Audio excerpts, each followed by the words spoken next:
Hello, welcome to today's immigration tidbit. Well, congratulations on being granted cancellation. Essentially, what that means is that you were in removal proceedings, you were found to be removable, and you were able to prove your number of years of physical presence and that you have good moral character, which means you basically have no criminal history, no fraud, no misrepresentation, no claiming to be a U.S. citizen type thing. And most difficult and usually the biggest problem is you're able to show a U.S. citizen or lawful permanent resident relative who will suffer extreme hardship if you are deported. So a lot of times that happens because you have a son or a daughter who has a considerable medical situation, although it could vary and be different things.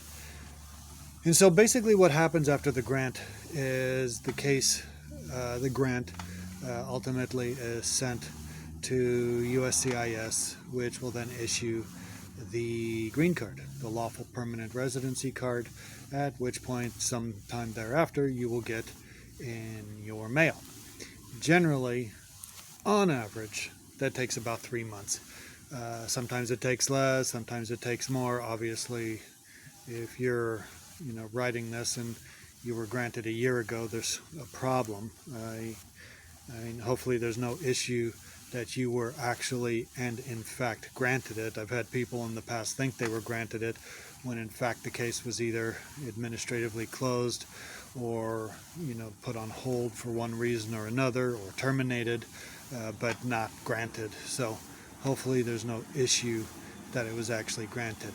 If more than 3 months has passed, then, do you hear the jet up above? Then you will need to start doing a formal inquiry to see what's going on.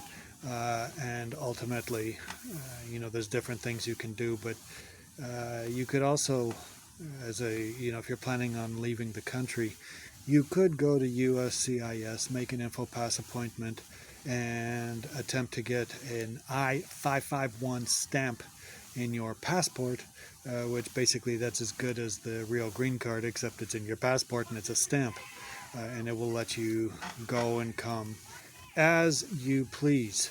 So that's basically what would happen. And then usually the next question I get is, well, when can you apply for citizenship? Normally citizenship would be 5 years after this, which means you can apply 90 days prior to eligibility. So 4 years and 9 months. So don't commit any crimes. Don't stay out of the U.S. more than 6 months. Don't violate any child support or tax support issues. And you are good to go. Okay.